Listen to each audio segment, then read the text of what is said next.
Mishnah 6. Yeshua ben Prachia v'nita harabeli kiblu mechem. So again, it's the word kabel, next generation. Yeshua ben Prachia, Omer, he says, Ase l'cha rav, ukne l'cha chaver, v'chave dana kol adam l'chafskut. Okay, here's how you deal with people. People who are above you, people who are equal to you, people who are below you. Ase l'cha rav. You need to make for yourself a teacher. Ase l'cha rav. Now all three of these things are going to matter. So we're going to start with rav. So what's a rav? So rav comes from the word much. Right? But a rav is a person that I can talk to and ask questions of and get answers from. A rav is a person who's willing to look at me and say, Witkin, you are wasting your life. You are messing up. A person who's willing to boss me around. We said he's not a guru. He's not going to think for me. But you need to have a person who's looking over your life, who's not involved in the thing, who has a broader perspective, who can ask you whether the way you spent the last 6 months and plan on spending the next 6 months is really a proper use of your life. Whether your approach to kids, to business, to work, to life, to davening, is it right or not? Right? It's very, very difficult if you don't have someone to bounce ideas off of. You have to look for a person who has a hashkafa, who has a philosophical construct and point of view and approach to life that you understand and that you appreciate, right? It says, Osei l'cha rav. Only you can make a rav for yourself. Nobody can impose themselves as your rav. The fact that it happens to be the rabbi in your neighborhood or the rabbi of your shul does not make them your rav. Right? The fact that they happen to run the school your kids go to does not make them your rav. What you need to do is figure out, you maybe have to interview them. You may have to shop around a little bit. Right? But you have to figure, who are you as a person? And what are you trying to accomplish? And what do you believe in? And what's your approach to life? And who out there do you trust that they have seichel and judgment and kindness and intelligence and wisdom, right? And enough, strength and cojones to slap you around when you need it. Because you're not looking for a yes man. A rav is a person who has the ability and the opportunity and the strength and the willingness to say, straighten up and fly right. Here's where you're messing up. Rabbi Myers, who's coming to visit in a couple of weeks, was the first Rav I ever had. The most brutally honest guy I've ever met, who ripped me out of one world and into another. Because he brooked no games. Right? We've all learned with him. No gimmickry, no nonsense. You need to have a Rav. So it's Osei l'cha Rav. Second piece is it's l'cha. This is probably, I think, in some ways, the hardest thing for most people to understand about the nature of a Rav. L'cha, it's for you. That means two things. One, who gets the benefit of you having a Rav? It's you. Right? I'm doing this for myself. I have to recognize that I'm not doing it because it's required or someone else is bothering. I need a Rav. I want my life to run properly. I'm doing it for me. It's the best thing I can do for me. What do you do for yourself?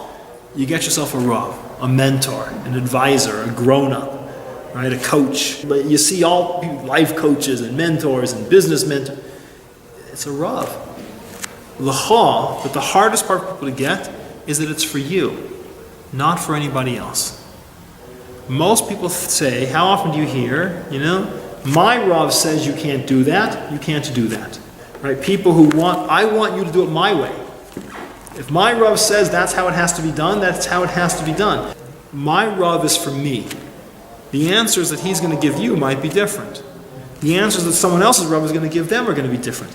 Osei l'cha Rav is you have to be willing to say that what I've learned is for me. Otherwise you get into this construct where anyone who does more than me is a fanatic and anyone who does less than me is a heretic. Because my Rav says here's how it's supposed to be. So no, it's Osei l'cha Rav. When I make a Rav, I'm making it for myself. Right? I want him to give me guidance. And it's not that I don't care about you, but I recognize that what's good for you might be different. And your Rav might give you a different approach. And I was thrilled to see one of our old friends whose kids grew up and got married, and when he came back to visit the States, he had a photo of all of his kids in it. And one is, has become a chassid of some sort, and one is an Ateres Kohanim guy, and one is totally modern, and one is, every single kid, they're all within, the bounds of Torah, they're all following a Torah approach, but they all have found a different approach to Torah life that works for them. Right? And he said they get along wonderfully. None of them says you have to do it my way. They all say, here's the path that works for me, within the bounds of Torah. But it's also, and the last is oseh. You have to do something, but you make it. You cannot decide someone's your Rav. You have to make him your Rav. Ask him questions, right? Let him know that you're listening. You want him to give you advice. Let him know you want him to stop you when he thinks that you're wasting, you're making a mistake. It's a proactive construction of a person who has the right to slap me around and give me advice and tell me what's what. And I recognize that it's for my own benefit and it's not about you. I'm going to make a Rav for myself. I'm not going to go through life without somebody, because otherwise you're just drifting. The next is Ukne L'cha Chaver. You have to buy for yourself a friend. How do you get a friend? It says a friend is purchased. Right? Not necessarily with money, but a friend is not about what you can do for me. It's that I want to do for you. I see you, and I see good in you, and I want good for your life, and I want shleimus for your life, and I'm going to give to you. And if you need help, I'll help you. And if you need time, I'll help you. Whatever you need, I will try to pour myself into you. Right? Your ultimate friend is your wife. But you should have, it helps to have another friend or two. But a chaver is a person whose job, again, is to sit next to you, not as an authority figure, but a person who your heart is connected to. And he's connected to you. And he wants nothing but good from you. He is not interested in the relationship for what he gets from you. You're not interested in the relationship for what you get from him. But if you hang out with a person because he's going to give you Dodger tickets, that's not called a friend. Right? If you hang out with a person because he's a great drinking buddy and he's a lot of fun, that is not a friend. If you're into it for what you're getting out of it, the whole it's all about me, that's not a friend. A friend is, I want your life wholesome. Right? The fact that guys will come out and learn with me so I can do this, that's a friend. You're doing something that's good for me. Part of it's good for you, but I'm sure there's a good chunk of it is you're doing it because you want to do good for me. Right? That's a friend. You have to buy a friend. You need to invest and put time and energy and money and life. Right? You want a guy to be your friend? Ochev, give to him. If you pick the right person and you pour yourself into them, they'll pour themselves back into you. That's a chaver. So how do you deal with people? First, you need a mentor, a teacher, a Rav. Second, you need a chaver, a close companion. Again, who'll slap you around a little bit. Will help keep you on the derech, keep you on the path. And the last is Chavei Dan Kol Adam L'Chafschut, that it's you have to be judging of all people to the side of merit. Now again, it uses the word Chavei, this to be verb.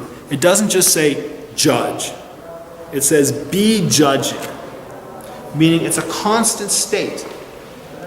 Without looking down, how many people have an opinion of the carpet that you're standing on? For the most part, the answer is no, because you don't care. It's meaningless to you. But for most people, they don't care. It means nothing to them. What does it mean if you won't judge something? You don't judge things that mean nothing to you.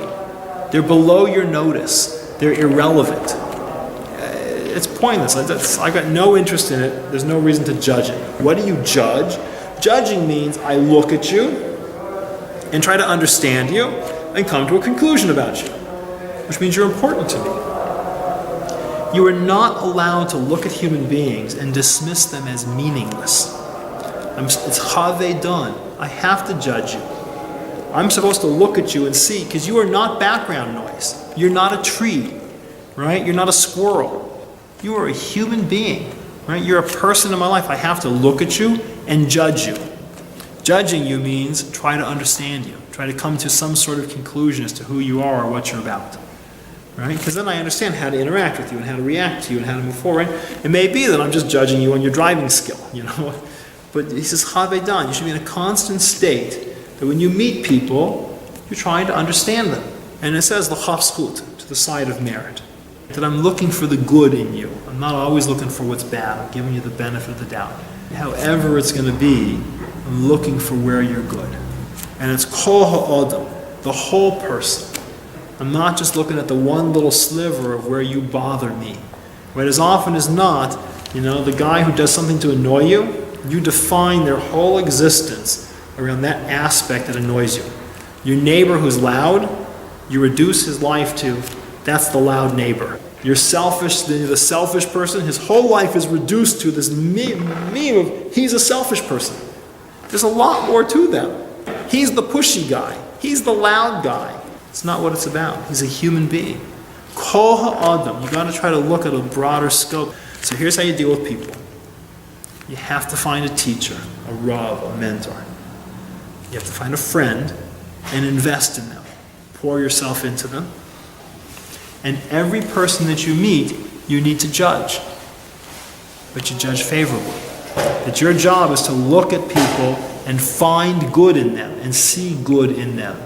Right? That's what we'll see later when it says Ochev HaBriot. Right? Love created people. Ochev means to see good in them and take pleasure in it. Now we're going to take it even past this. We're going to say, how are you supposed to deal with people? Find good in them and take pleasure in it. You can't just ignore them. I've got to look at you and find something that's good about you. And then what's worse is I have to have an emotional response to it. I have to take pleasure in the goodness that you have. That's our mission.